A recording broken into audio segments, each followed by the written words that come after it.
नमस्कार, सवाल इंडिया का में आपका स्वागत है। मैं हूं संकेत उपाध्याय। बहुत जबरदस्त तेजी से महाराष्ट्र की जो कहानी है वो लगातार चलती जा रही है, उसमें नई नई चीजें होती चली जा रही हैं। दो तीन जो अहम बातें हैं वो आपको बता दें। सबसे पहली बात, जो बागी विधायक हैं जो कि प्रफुल्लित हो उठे थे इस बात को लेकर के कि अब कल फ्लोर टेस्ट होगा, और वो एक बस में बैठ भी गए थे, एयरपोर्ट की ओर जाने भी वाले थे। ऐसा हमें बताया जा रहा है कि सामान भी लद चुका था, लेकिन उसके बाद कामाख्या देवी मंदिर जाते जाते फिर यह फैसला हुआ कि नहीं, अभी कुछ दिन और, अभी कुछ दिन और रुकना है गुवाहाटी में, और उसके बाद ही फिर जाया जाएगा, या कुछ समय और रुकना है गुवाहाटी में। क्यों रुकना है, उसका कारण था क्योंकि आज उच्चतम न्यायालय यानी कि सुप्रीम कोर्ट में अब एक सुनवाई होने वाली है, अब से ठीक 1 घंटे बाद, जिसमें यह तय होगा कि यह फ्लोर टेस्ट होना भी चाहिए या नहीं। और ये क्यों ये फैसला हो रहा है, वो इसलिए क्योंकि पिछली हियरिंग जो हुई थी सुप्रीम कोर्ट में, पिछली सुनवाई में, उसमें जब सुप्रीम कोर्ट ने ये फैसला लिया कि ये जो बागी विधायक हैं 16 के खिलाफ बर्खास्तगी का जो नोटिस था, उसमें नोटिस ताकि वो मंडे तक ही जवाब ना दें, इस चीज को लेकर के सुप्रीम कोर्ट ने कहा चलिए आप 12 जुलाई तक अपना जवाब दे दीजिए डिप्टी स्पीकर को। तो तब महाराष्ट्र विकास अघाड़ी सरकार ने सुप्रीम कोर्ट में यह दलील दी कि हमें अंदेशा है कि इस डिस्क्वालिफिकेशन से पहले ही फ्लोर टेस्ट कराने की मांग होगी। तब सुप्रीम कोर्ट ने कहा अभी जो चीज है ही नहीं उस पर हम कैसे नोटिस दे दें। तो आज वो चीज हो गई। अब गवर्नर भी पिक्चर में आ गए हैं क्योंकि उन्होंने आदेश दिया है। तो अब सुप्रीम कोर्ट क्या फैसला लेगा, देखिए आज सुप्रीम कोर्ट में कई सारे लोग अपनी अपनी दलील देंगे। दलील नंबर 1 होगी महाराष्ट्र सरकार की, दलील नंबर 2 होगी एनसीपी के जो 2 पूर्व मंत्री हैं उनकी, कि उनको भी वोट करने की इजाजत दी जाए। और भी तमाम लोग होंगे जो अपना अपना पक्ष रखेंगे, जैसे केंद्र अपना पक्ष रख सकता है, महाराष्ट्र सरकार अपना पक्ष रख सकती है, बागी अपने पक्ष रख सकते हैं। इसके साथ साथ अब गवर्नर भी अपना पक्ष रख सकते हैं, उनकी तरफ से भी वकील वहां पर अपना पक्ष रख सकते हैं कि उन्होंने ये क्यों बुलाया। तो सुप्रीम कोर्ट जो फैसला लेगी उस महत्वपूर्ण फैसले के बाद ही यह पता चल पाएगा कि महाराष्ट्र की कहानी किस तरफ जा रही है, क्या मोड़ ले रही है और कितनी और नाटकीय हो सकती है। मैं स्वागत करना चाहता हूं सबसे पहले हमारे सहयोगियों का। रवीश रंजन शुक्ला और पूजा भारद्वाज हमारे साथ जुड़ गए हैं। मैं पहले रवीश आपके पास आता हूं क्योंकि सुप्रीम कोर्ट में अब से ठीक 1 घंटे बाद यह सुनवाई शुरू हो जाएगी। किन बिंदुओं पर सुनवाई होगी, अगर आप उसका कुछ उल्लेख कर पाएं। देखिए संकेत, जो याचिका दी गई है उसमें यह कहा गया है कि जो फ्लोर टेस्ट का निर्णय राज्यपाल की तरफ से लिया गया है वो असंवैधानिक है। दूसरा उसमें यह पॉइंट दिया गया है कि हमेशा होता यह है कि मुख्यमंत्री और मंत्रिपरिषद की सलाह से जो है वो राज्यपाल काम करता है, लेकिन इस मामले में ऐसा लग रहा है कि 28 तारीख को देवेंद्र फडणवीस मिलते हैं राज्यपाल से, और 29 तारीख को जो है वो सुबह सुबह एक चिट्ठी टाइप होती है और ये कहा जाता है कि कल फ्लोर टेस्ट होगा। तो ऐसा लग रहा है कि विपक्षियों के साथ में मिलकर राज्यपाल ने फ्लोर टेस्ट का निर्णय लिया है। तीसरा उसमें जो बहुत महत्वपूर्ण बिंदु है, जैसा कि आप भी जिक्र कर रहे थे, उसमें ये कहा गया है कि जब 16 विधायकों के अयोग्यता का मामला सुप्रीम कोर्ट में है और उसमें बाकायदा नोटिस हो चुकी है, तब आखिर उन 16 विधायकों को क्या होगा, क्या 16 विधायक वोट देने का अधिकार रखते हैं या नहीं, इस मामले पर जब तक सुप्रीम कोर्ट अपना रुख साफ नहीं करता है तब तक फ्लोर टेस्ट नहीं करवाया जाना चाहिए। चौथी जो बात उसमें ये कही गई है कि जिस तरीके से जल्दबाजी से ये पूरा एक फैसला लिया गया है और 39 जो बागी विधायक हैं उनमें से किसी भी बागी विधायक ने राज्यपाल को ये चिट्ठी नहीं सौंपी कि सरकार अल्पमत में है या हम समर्थन नहीं दे रहे हैं। तो एक टीवी और एक संचार माध्यम के जरिए ही जो है वो राज्यपाल ने एज्यूम किया कि इसमें फ्लोर टेस्ट होना चाहिए। तो ये सारे जो 4-5 बिंदु उसमें दिए गए हैं याचिका में, उस पर आज अभी 5 बजे के आसपास में सुनवाई होगी, तब पता लगेगा कि महाराष्ट्र में जो कल फ्लोर टेस्ट होना है उससे पहले जो सुप्रीम कोर्ट में बड़े बड़े वकीलों का जो यहाँ पर टेस्ट होना है, तो उस टेस्ट में किस गुट के जो वकील हैं उनको कामयाबी मिलती है। उसके बाद में कल देखा जाएगा कि फ्लोर जो टेस्ट होगा उसमें किसको कामयाबी मिलती है। रवीश जी ने जो है ये बोला कि इससे पहले कि फ्लोर टेस्ट होगा उससे पहले बड़े बड़े जो वकील जो मैदान में उतारे गए हैं उनका सुप्रीम कोर्ट में टेस्ट होने वाला है। तो 1 घंटे में पता चलेगा कि कौन इस टेस्ट में पास हुआ, क्योंकि उसके बाद फिर दूसरा वाला, हर जगह टेस्ट ही हो रहा है और टेस्ट रिपोर्टर्स का भी हो रहा है जो लगातार कई कई दिनों से किसी किसी जगह पर तैनात हैं, जैसे कि पूजा भारद्वाज, वो बीजेपी के जो देवेंद्र फडणवीस हैं उस कैंप की सारी खबरें हम तक ला रही हैं। पूजा, अगर आप हमको ये बताना चाहें कि क्या बीजेपी, देखिए अब तो मेरे ख्याल से बीजेपी ने भी ये बोलना बंद कर दिया है कि हमारा कोई हाथ नहीं है, अब तो सब साफ हो गया कि किसका हाथ पांव क्या क्या है। तो क्या खबर आ रही है बीजेपी में, वो ये जो फ्लोर टेस्ट को लेकर के उनका क्या कहना है? जी, दिलचस्प वही है संकेत कि अभी तक कैमरे पर बहुत ही बड़ा एक रुख था बीजेपी का कल, जिस तरह से सुबह तक ये बयान आ रहे थे कि हम तो वेट एंड वॉच भूमिका में है, लेकिन शाम तक आते आते आपने देखा कि किस तरह से वो दिल्ली पहुंचे, उसके बाद जैसे ही पहुंचे मुंबई सीधे वो राजभवन गए। तो ये रफ्तार जिस तरह से बीजेपी में कल दिखी है, उस रफ्तार से बयान बीजेपी के बिल्कुल नहीं है। शांति से जो उनका काम है बीजेपी अपना कर रही है। बैठक भी आप कल भी वहां पे चलती रही, आज जो कोर ग्रुप के सदस्य हैं, अहम विधायक हैं, उनकी बैठक चल रही है। और सूत्रों के हवाले से बीजेपी ये खबर मीडिया तक कहीं ना कहीं देना चाह रही है कि 164 विधायकों का समर्थन है, 164 का समर्थन उनके पास कहीं ना कहीं तैयार है।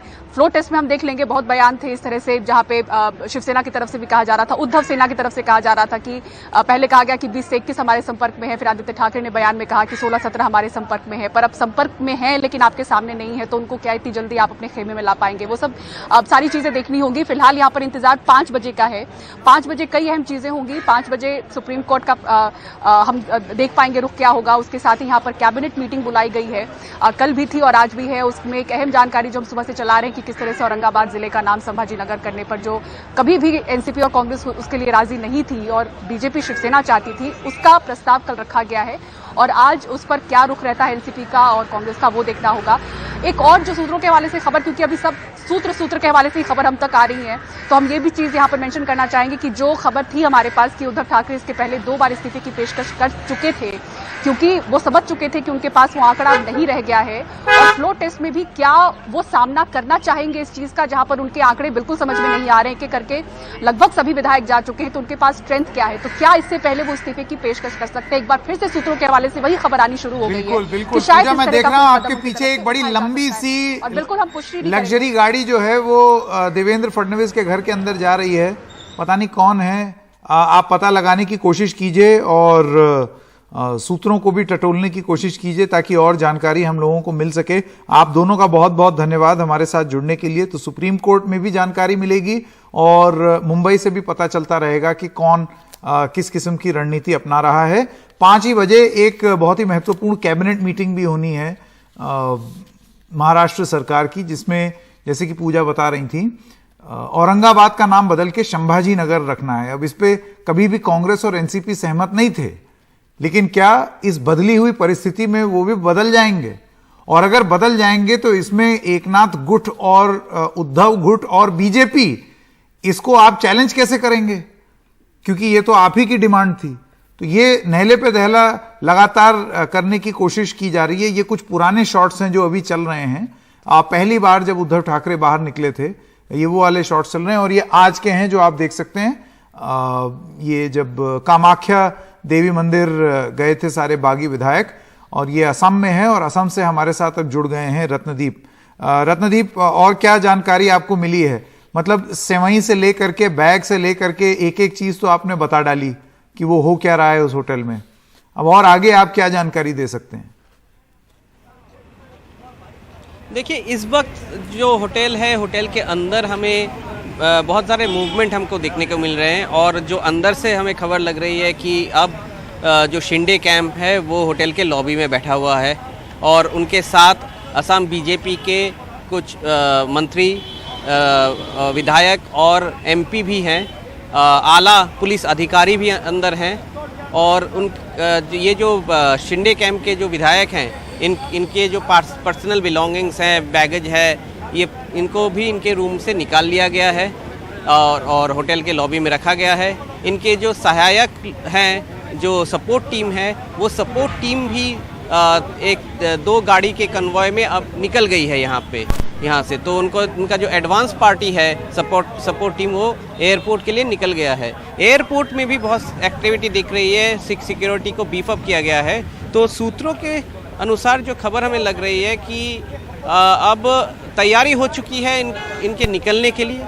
कब वो निकलेंगे ये इंडिकेट अभी भी हुआ नहीं है, क्योंकि हमने पहले भी बताया था उनका प्लान में एक चेंज आया था। पहले निकलने की बात थी, बहुत पहले ही निकल जाते वो, और ये प्लान ये था कि जो विधायक जब कामाख्या देवी मंदिर गए वहाँ पे जब उन्होंने पूजा की, पूजा करने के बाद सीधे सीधे एयरपोर्ट निकल जाने की बात थी। मगर कामाख्या देवी के मंदिर के जाने के पहले, निकलने के पहले लास्ट मोमेंट में एन वक्त पे वो प्लान चेंज हुआ और डिसाइड ये हुआ कि वो आएंगे लौट के। उन्होंने वो होटल आए, उन्होंने अपना लंच ख़त्म किया और अपने बीच उनकी बातचीत चलती रही, रिव्यू किया। और अब सूत्रों के मुताबिक ये खबर लग रही है कि ये जो नया प्लान है, नया प्लान के लिए सब कुछ तैयार है। बसेस को रिफ्यूल कर दिया गया है, बसेस को लगा दिया गया है होटल में, कॉन्वॉय रेडी है।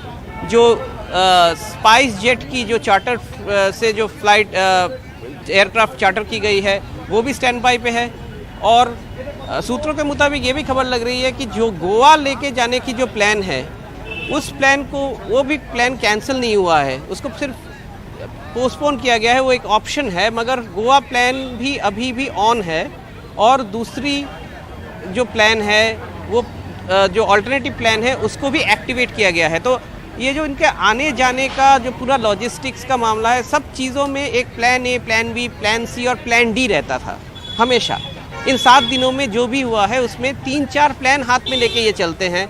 और इसमें इनको जो लोग मदद कर रहे हैं, कुछ लोगों से हमारी बात भी हुई है और उनका ये कहना है कि इतना हाई स्टेक पॉलिटिकल गेम है ये कि कहीं पे भी कोई चूक ना हो, इसके तरफ ध्यान रखा गया है। मगर जो हम कंफर्म कर सकते हैं इस बीच कि यहाँ पे जो एक तैयारी ज़रूर है, तैयारी शुरू हो चुकी है, पूरे तैयार हैं।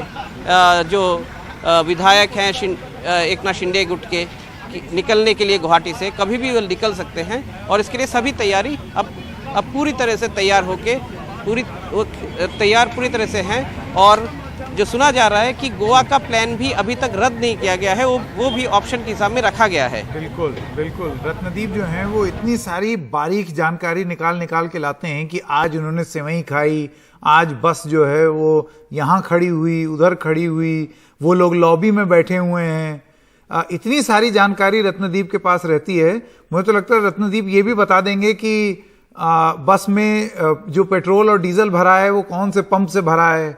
खूब जानकारी रहती है रत्नदीप के पास। महाराष्ट्र की इस महाभारत में जितनी अंदर से खबर रत्नदीप ने निकाली है वो काबिले तारीफ है। बहुत बहुत धन्यवाद रत्नदीप हमारे साथ जुड़ने के लिए। आनंद दुबे प्रवक्ता हैं शिवसेना के, प्रमोद स्वामी नेता बीजेपी, विजय चोरमारे जी वरिष्ठ पत्रकार और आशुतोष श्रीवास्तव अब एडवोकेट हैं सुप्रीम कोर्ट में। आप सब लोगों का बहुत बहुत धन्यवाद। आनंद दुबे जी, मैं आप सबसे पहले आपके पास आना चाहता हूं। देखिए, जब भी सरकार संकट में होती है या ये तय करना होता है कि आप कॉन्फिडेंट लोगों का या एमएलएस का आप में है या नहीं, वो फ्लोर टेस्ट के माध्यम से ही तय होता है। पहले दिन से जो उद्धव ठाकरे खेमा है वो भी यही कह रहा है, फ्लोर टेस्ट पे दूध का दूध और पानी का पानी हो जाएगा। आज आप सुप्रीम कोर्ट में चले गए ये कह के कि भाई फ्लोर टेस्ट अभी नहीं होना चाहिए, ऐसा क्यों? संकेत जी, इसका कारण है, जब 3-4 दिन पहले आदरणीय सुप्रीम कोर्ट ने अपना फैसला बताया कि जो 16 सदस्य अपात्र घोषित किए गए हैं डिप्टी स्पीकर द्वारा, उनको 11 जुलाई तक एज इट इज स्टेटस को रखा जाए, बाद में वो अपना जवाब दें और उसके बाद एक फैसला होगा। तब हमारे वकील ने कहा था, क्या सर एक बात बताइए कि क्या ये फ्लोर टेस्ट भी तब तक टाला जा सकता है? उन्होंने इस पर कोई जवाब नहीं दिया, कहा जब सामने कुछ आएगा तब बात करेंगे, अभी तो कुछ आया नहीं है। लेकिन एक चीज कहा कि आप जब चाहें तब मेरे पास यानी सुप्रीम कोर्ट में कोई भी एडमिट करने आ सकते हैं, कोई विषय आपके राज्य का हो तो लेके आ सकते हैं।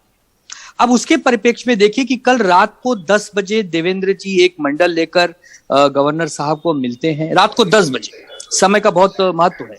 सुबह 10 बजे गवर्नर साहब एक नोटिस जारी करते हैं कि 30 जून को फ्लोर टेस्ट होगा।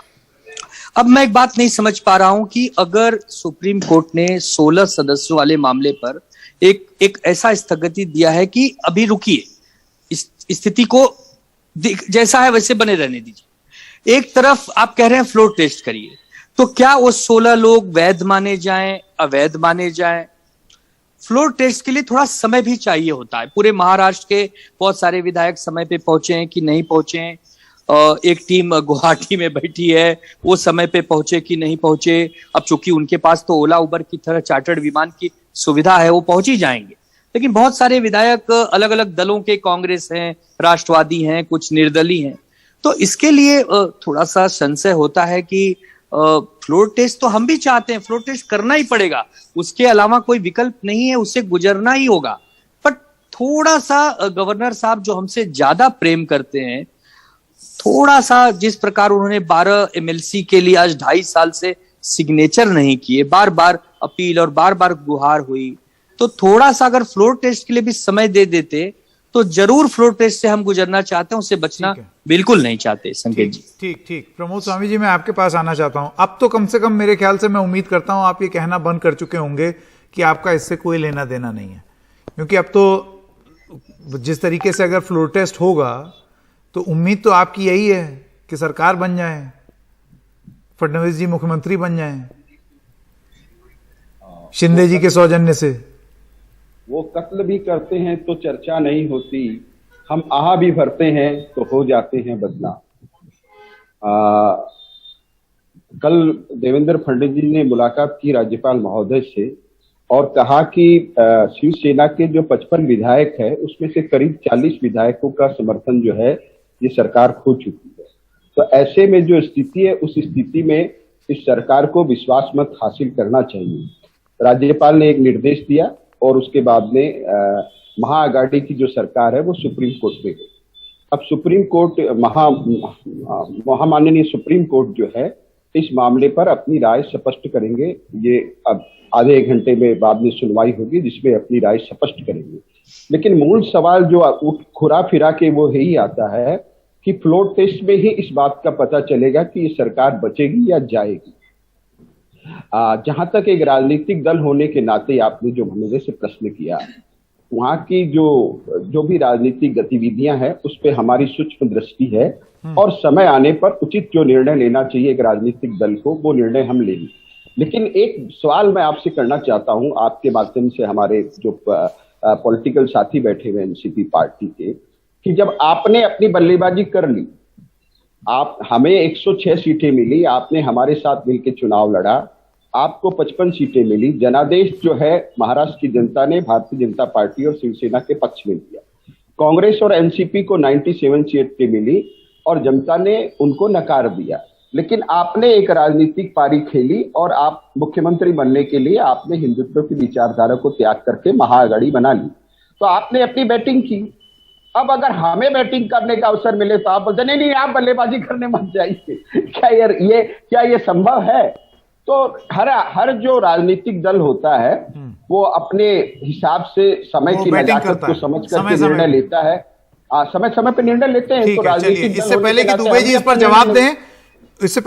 जी इस पर जवाब दें, मैं विजय चोरमारे जी आपके पास आना चाहता हूं और आप बताइए आपको क्या पता चला है, क्या गणित क्या बिठाई जा रही है? संकेत जी, मुझे लगता है आप भी बैग भरिए, आप मुंबई आने का वक्त आ गया है, क्योंकि 2019 में जब आप आए थे बीजेपी कार्य ऑफिस में शो किया था तब लड्डू बन रहे थे, मगर लड्डू खाने का सौभाग्य नहीं मिला था आपको। याद है मुझे, क्योंकि दूसरे दिन आप और मैं दोनों वहां पर बाहर खड़े हुए थे, बिल्कुल याद है। हाँ। तो अब मुझे लगता है आपके लड्डू खाने का समय आ गया है। सुप्रीम कोर्ट के आदेश के बाद, निर्णय के बाद पता चलेगा। वो कल परसों लड्डू मिलेंगे, अगले हफ्ते मिलेंगे, मगर समय वही आ गया है ऐसा लगता है।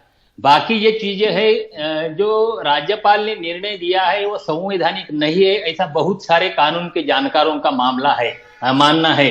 और ये जो राज्यपाल का निर्णय है वो पक्षपाती है, इस पर भी बहुत सारी कानून के जानकारों की राय है। मगर आज सुप्रीम कोर्ट इसके बारे में क्या कहता है उस पर सारी नजरें टिकी हुई है। बिल्कुल। और मैं आशुतोष श्रीवास्तव आपके पास आना चाहता हूं।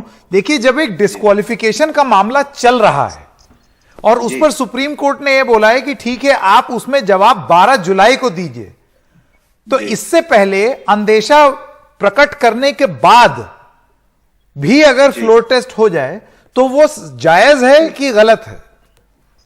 देखिए, जो डिस्क्वालिफिकेशन की बात हो रही है वो जो क्लाउज 21A है of the 10th schedule of the constitution, वो उसके हिसाब से, वो प्रोविजन के हिसाब से वो चल रहा है। जहां तक गवर्नर का जो सवाल है, तो उनको जो संविधान से जो उनको पावर मिला हुआ है, चाहे वो आर्टिकल 174 हो, 175 हो या 163 हो, तो आर्टिकल 175 के हिसाब से अगर गवर्नर को लगता है कि गवर्नमेंट जो है उसको पूरी तरह से सपोर्ट नहीं है या कॉन्फिडेंस नहीं है, तो वो समन इशू कर सकता है हाउस को। और at the same time article 163 के हिसाब से वो जो है फ्लोर टेस्ट को बुला सकते हैं, और अगर लगे तो आर्टिकल 174 के हिसाब से हाउस को डिसॉल्व भी कर सकते हैं। अब जहां तक सुप्रीम कोर्ट का सवाल है, तो जो पिटीशन पेंडिंग है वो शिंदे ग्रुप का पिटीशन पेंडिंग है, जिसमें 16 एमएलए को डिस्क्वालीफाई करने की बात हो रही है एंटी डिफेक्शन लॉ के हिसाब से, वो पेंडिंग है। और सुप्रीम कोर्ट ने कहीं पर भी उस पर्टिकुलर पिटीशन में गवर्नर के पावर को स्नैच नहीं किया है या कोई भी स्टे नहीं लगाया है कि इसमें फ्लोर टेस्ट नहीं हो सकता है या गवर्नर जो है अपने पावर को यूज नहीं करेंगे।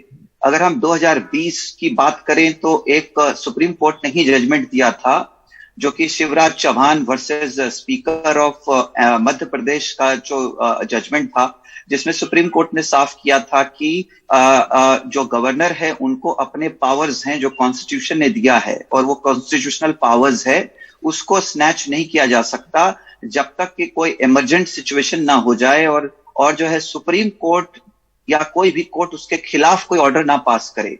तो एक तरीके से जो पावर्स दिए गए हैं गवर्नर को, वो अपने आप में बहुत ज्यादा पावरफुल हैं।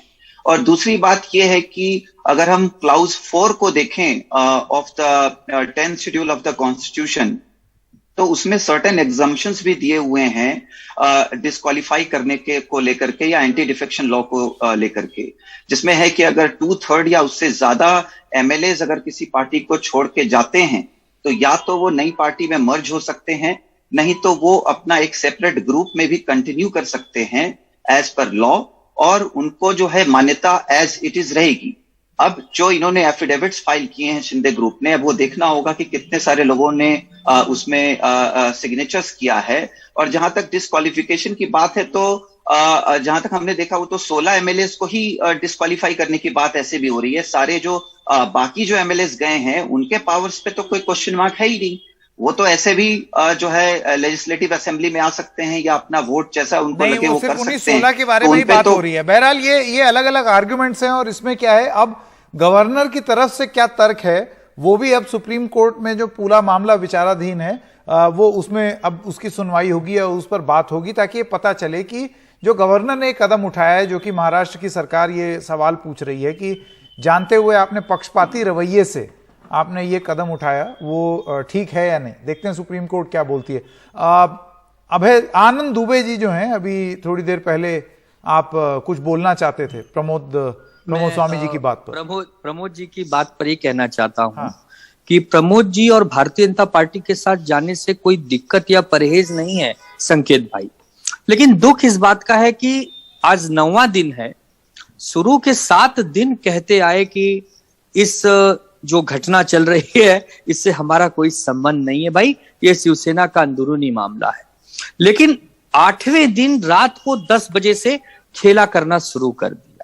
तो अभी ये कह रहे थे कि आपने अपना रन बना लिया, अब हम अपना रन बनाएंगे। बेशक बनाइए, लेकिन दूसरे का बैट बॉल, दूसरे की पिच को खोद कर और दूसरे के मैदान का सत्यानाश करके मत बनाइए। प्रेम और सद्भावना से बनाइए। कहना है कि आपने उनकी टीम के साथ खेला पहले, उसके बाद आपने जाके अपनी अलग ही आईपीएल टीम बना ली। उसका कारण यही लोग हैं कि ये हर मैच में हमारे साथ टीम में खेलने के साथ साथ ये हरवा देते हैं। ये कभी बैटिंग में हरवा देते हैं, कभी बॉलिंग में हरवा देते हैं। कितना दिन इनके साथ रहे हम। इसके लिए कोई मजबूत टीम के साथ जाना पड़ता है। अच्छा, ठीक है। चलिए, आप सब लोगों का बहुत बहुत धन्यवाद। मेरे पास वक्त खत्म हो गया है। यहाँ पर क्रिकेट की बात तो अगर छिड़ेगी, क्रिकेट प्रेमी देश है, तो फिर ये बात चलती ही चली जाएगी। आप सब लोगों का बहुत बहुत धन्यवाद। एक छोटे से ब्रेक के लिए रुक रहे हैं, अभी हाजिर होते हैं।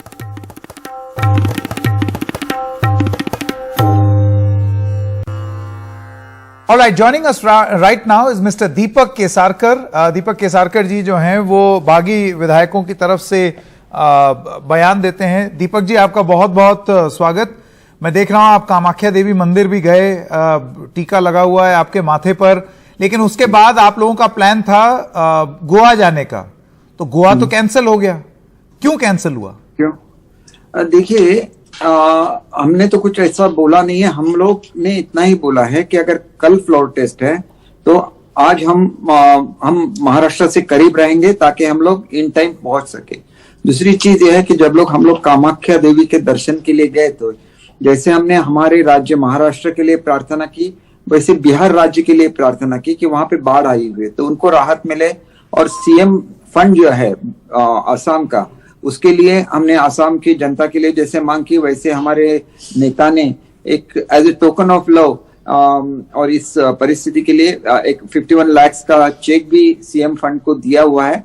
और हम आसाम की जनता के आभारी है कि इस मुश्किल वक्त में भी, हमें मालूम नहीं था कि आपके पास फ्लड्स थे, फिर भी हम लोग आ गए, तो आपके यहाँ के जो लोग हैं उन्होंने हमारे अच्छी तरह से देखभाल की, हमें कुछ भी कष्ट करने को लिए नहीं दिया। यहाँ पे तो बाढ़ नहीं थी, लेकिन some part of Assam are badly affected. तो हम ईश्वर से प्रार्थना करते हैं कि वो जल्दी से जल्दी अच्छे हो जाए। और मुंबई में जो एक इमारत गिरी थी उसके लिए भी हमारे नेता शिंदे जी ने जो भी जिनका डेथ हुआ है उनके लिए 5 लाख रुपए, और जो जख्मी है उनके 1-1 लाख रुपए की मदद उन्होंने अनाउंस की, और जल्दी उन तक वो पहुंच जाएगी। और वो कुडालकर साहब है, वो भी उसमें शामिल है, उनके कॉन्स्टिट्यूंसी में ये घटना हुई है, तो वो भी इसके लिए कंट्रीब्यूट कर रहे हैं। I want to ask you a question now, of a political kind. The point is that you made these good wishes at the Kamakhya Devi temple. But the point over here is your extended stay is a function of a Supreme Court hearing. Now in the Supreme Court, the Maharashtra government said, the Maharashtra Vikas Aghadi said that before the disqualification, since the MLAs facing the disqualification have got an extended period of time to reply, तो फिर ये floor test में भी उतना ही time होना चाहिए, तो फिर ये इतनी जल्दबाजी क्यों फ्लोर टेस्ट कराने के लिए? सर, जो सुप्रीम कोर्ट में कोई भी अगर हियरिंग होता है तो उसके बारे में कमेंट करना ठीक नहीं। एक ही आपको जानकारी देता है कि हमारा कोई डिस्क्वालिफिकेशन नहीं हुआ है, वो तो पार्टी ने प्रपोज किया है, तो उसके बारे में फैसला तो सुप्रीम कोर्ट का रहेगा, और हम लोग उसके लिए राह देखेंगे। ऐसा नहीं है कि वो तो अभी हमारा हियरिंग नहीं हुआ, डिप्टी स्पीकर के पास भी हमारा हियरिंग नहीं हुआ, और उन पर भी ये चल रहा है नो कॉन्फिडेंस मोशन। नहीं, इसीलिए कमेंट नहीं करना चाहिए। Mister Kesarkar, even before disqualification proceedings can happen, you want a floor test. No, I'll not make any comments, because when the court proceeding is in progress, we cannot make any comment, which would, that is not the practice. And we let me ask you, do you want the floor test or not? Not about we want the floor test, of course. And if it comes tomorrow, or say day after tomorrow, or 2 days after 2 days, it is a decision of the court. We will happily accept it. We'll go to the floor of the house. That was their demand, that we should come to the floor of the house. We'll go there. नहीं, बर्खास्तगी से पहले floor test हो जाए। नहीं, आप तो फिर इसके बारे में बोल रहे हो, केस के बारे में। केस के बारे में तो हम कुछ बोलेंगे नहीं, और बर्खास्त हमको किसने किया है? डिप्टी स्पीकर ने बिल्कुल नहीं किया, और हमको रिलीफ मिला है कोर्ट से। तो इसके बारे में आप मतलब सही, ये क्वेश्चन सही नहीं होगा कि डिस्क्वालिफिकेशन, हमारा तो डिस्क्वालिफिकेशन बिल्कुल हुआ ही नहीं। नहीं हुआ अभी। See, it has not happened so far. But mister Kesarkar, my only question is, आपने पिछली कोर्ट हियरिंग सुनी होगी।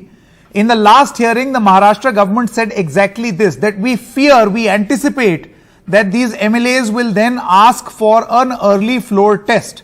Pending this disqualification plea, why doesn't the floor test also get extended? Do you think exactly the same thing has happened, what they were anticipating? Please, sir, try to इसी चीज का तो वो अंदेशा दे रहे थे।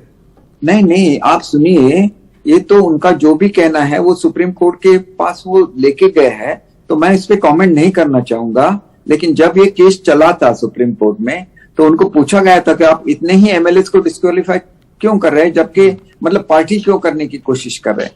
और बाकी का जो मुझे बहुत सारी जानकारी है, लेकिन इस वक्त मैं वो बोलूंगा नहीं, क्योंकि the court case is in progress in the supreme court. आपको इस बात का अंदेशा है क्या Kesarkar ji? Do you fear being disqualified on the floor of the house? No, not at all. Why you are asking me these questions? First of all, we are not disqualified at all because the Supreme Court has not disqualified, and that is a big win, like big relief for us. So I don't think that now they have lost the ground. They don't have the majority.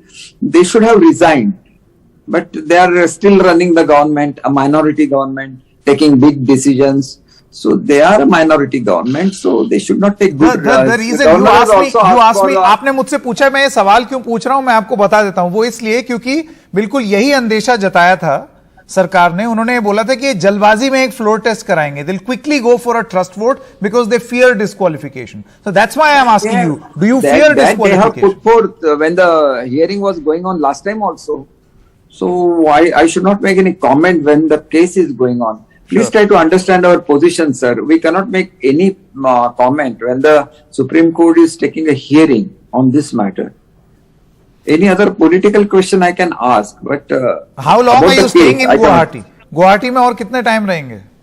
Sir, we'll try to reach as soon as possible near Maharashtra so that tomorrow morning we can attend, which is the actual schedule.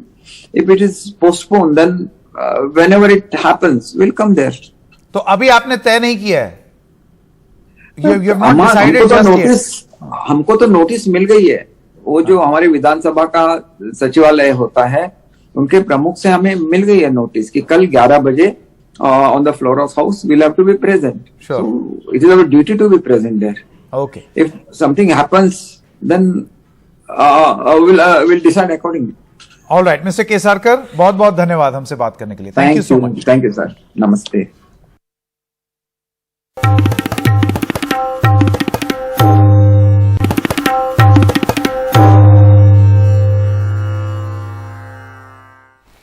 और उदयपुर में कन्हैया लाल की हत्या के मामले में एक बड़ी खबर आ रही है। सूत्रों के मुताबिक एक आरोपी रियाज पाकिस्तान में कुछ लोगों के संपर्क में था। सीधे चलते हैं सौरभ शुक्ला के पास। सौरभ, ये जो जानकारी आ रही है, ये किस आधार पर है? क्या हाथ लगा है, क्या जानकारी हाथ लगी है पुलिस को? देखिए संकेत, अभी जो पूरी जांच है वो एनआईए कर रही है, लेकिन जो अभी तक राजस्थान पुलिस ने जांच की है उसके मुताबिक जैसे अशोक गहलोत के ट्वीट से पुष्टि होती है, वो कहते हैं कि दूसरे देशों के संपर्क में भी था। तो उसमें उसके एक आरोपी के फोन से 10 पाकिस्तानी नंबर मिले हैं जिनसे वो संपर्क में था। इसके अलावा वो नेपाल भी 2 बार गया था, एक आरोपी जिसका नाम रियाज बताया जा रहा है, और पूरी प्लानिंग के साथ उसने इस जघन्य हत्याकांड को अंजाम दिया है। और आईएसआईएस जिस तरीके से वीडियो बनाता है बीहेडिंग करते हुए, वैसे ही उसी से ही प्रभावित होकर के रियाज और गौस मोहम्मद दोनों आरोपियों ने इस हत्या को अंजाम दिया था। इन्होंने कुछ कॉल जो है वो सऊदी अरब में भी किए थे, अरब देशों में भी किए थे, और इसके अलावा पाकिस्तान के एक संगठन दावत इस्लामी से भी इनके संबंधित होने की खबरें सामने आ रही हैं।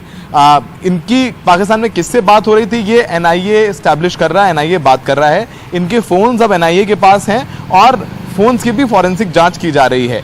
फॉरेंसिक जांच फोन्स की भी होती है। एनआईए की 2 टीमें यहाँ जांच के लिए हैं। आज स्पॉट पे जाकर के एनआईए ने अपनी जांच की है, वहां पर जो लोग मौजूद थे उनके स्टेटमेंट लिए हैं कल। इसके अलावा सैंपल्स लिए गए हैं। इन्होंने कहाँ कहाँ कॉल की, कितनी डेटा कॉल कितने किए गए, कुछ वीडियो कॉल्स भी की गई थी। और जो रियाज है, इसने 17 तारीख को वीडियो बनाया था और ये कहा था उस वीडियो में कि ये वीडियो तब वायरल करेगा जब वो किसी एक घटना को अंजाम दे देगा। जिसने 2 बार जाकर के कन्हैया लाल की दुकान पर रेकी की, पता किया कि दुकान बंद है। जैसे ही कल पता चला कि उसकी दुकान खुली है, वो वहां पहुंचा और लगभग दोपहर के 2:45 पर रियाज और गौस मोहम्मद ने कन्हैया की हत्या कर दी। तो ये ताज़ा जानकारी निकल करके सामने आ रही है। ये दोनों ही आईएसआईएस के मॉड्यूल से बहुत ज़्यादा प्रभावित थे। इनके फ़ोन में पाकिस्तानी कुछ नंबर्स मिले हैं। और तीसरा जो महत्वपूर्ण बिंदु है जो निकल करके आ रहा है, वो दावत इस्लामी नाम के एक संगठन पाकिस्तान का जो है उससे संबंधित थे, उससे इनकी बातचीत होती थी। नेपाल भी 2 बार गया है, उनमें से एक आरोपी नेपाल किस लिए गया है ये पूछताछ हो रही है। तो अब एनआईए चूंकि अब जांच कर रही है, तो एनआईए जो है बहुत विस्तृत तौर पर जांच करेगी, क्योंकि जो एफआईआर दर्ज की गई है संकेत, उसमें सेक्शन 16 की भी धारा है, जिसमें जो दूसरे देशों में बैठे हुए आतंकी संगठनों से जुड़े होने की बात भी सामने आती है। ये जो जानकारी निकल करके आई है उसी की बिना पर सेक्शन 16 भी इस पूरे मामले पर लगाया गया है। दूसरे देशों के साथ संबंध था इन लोगों का, और ये पूरी तरीके से एक आतंकी घटना को अंजाम देने की तरह वाली बात थी। इसका जो है टेरर एंगल भी सामने आया। इसकी पुष्टि जो है राज्य सरकार भी कर रही है और राजस्थान पुलिस भी कर रही है। संकेत जी सौरभ, इस तमाम जानकारी के लिए आपका बहुत बहुत धन्यवाद। वक्त है एक छोटे से ब्रेक का।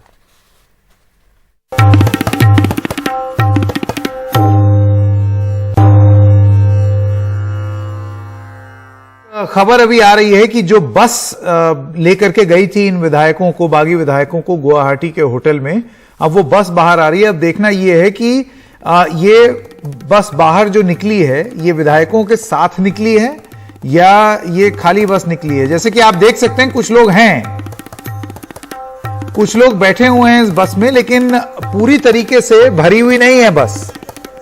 ये भी हो सकता है, ये भी मुमकिन है कि इसमें सुरक्षा के दृष्टिकोण से जो लोग अंदर हैं उनको बाहर ले जाया जा रहा हो, या ये भी हो सकता है कि इसमें बहुत सारे ऐसे लोग जो कि स्पेशल ड्यूटी पर, भारतीय जनता पार्टी के लोग जो हैं वो ड्यूटी पर लगाए गए हैं, वो ले जाए जा रहे हो बाहर, उनकी शिफ्ट चेंज हो रही हो। रत्नदीप ये सारी चीजें हमें बता रहे थे। या ये भी मुमकिन है कि इनमें से कुछ विधायक बाहर निकल रहे हो। जैसे कि आप देख सकते हैं 3 पूरी बस भर करके लोग अभी गुवाहाटी के उस होटल से निकले हैं। तो ये पूरी तरीके से नहीं मालूम है कि ये निकल करके कहां जा रहे हैं। अव्वल ये विधायक हैं कि नहीं, और अगर विधायक हैं तो इतनी जल्दी चटपट पैकिंग करके कहां जा रहे हैं, एयरपोर्ट की ओर रवाना हो रहे हैं या फिर कहीं और। खबर में सस्पेंस अभी भी बना हुआ है।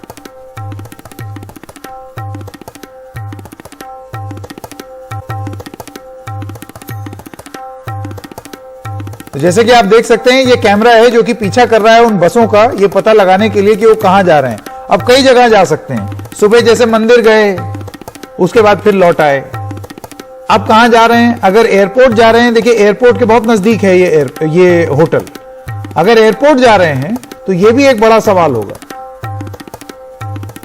कि कितने विधायक, कितने लोग एयरपोर्ट जा रहे हैं। क्या सारे विधायक एयरपोर्ट जा रहे हैं, कुछ विधायक एयरपोर्ट जा रहे हैं, ये सपोर्ट स्टाफ है जो कि कहीं और जा रहा है। हल्की सी भी कोई भी मूवमेंट होती है तो उसमें तुरंत ये बातचीत चालू हो जाती है कि क्या हो। जैसे कि आप देख सकते हैं कुछ जानकारी जो हमको शुरुआती मिली है, ये एयरपोर्ट सर्विस की बसें हैं जिसमें बैग समेत लोग बाहर निकल रहे हैं। और अब जो जानकारी मिल रही है, अब जो जानकारी हमको दी जा रही है या बताया जा रहा है कि ये शिवसेना के एमएलए हैं, शिवसेना के विधायक हैं जो कि अब निकल रहे हैं, संभवतः गुवाहाटी के एयरपोर्ट जा रहे हैं, एयरपोर्ट की बसों में बैठ करके जा रहे हैं। यह भी हो सकता है कि इनको सीधा एक्सेस दे दिया जाए एयरपोर्ट तक का, रास्ते में कहीं रुकना भी ना पड़े। एकदम से यह चीज तय हुई है और अभी सुप्रीम कोर्ट में हियरिंग शुरू भी नहीं हुई है। वो हियरिंग जो है वो 5 बजे शुरू होनी थी, लेकिन उससे पहले ही एक बार कैंसिल करके सुबह जाने के बजाय अब शाम को अपना सब सूटकेस और अटैची लेकर के ये सारे विधायक अब जा रहे हैं एयरपोर्ट की ओर। अब देखना यह होगा कि ये एयरपोर्ट कहां जाने के लिए फ्लाइट लेंगे, गोवा जाएंगे या मुंबई जाएंगे, या जैसे कि लगातार सस्पेंस बनता चला जा रहा है इस स्टोरी में, कहीं तीसरी जगह कहीं और ही चले जाएंगे।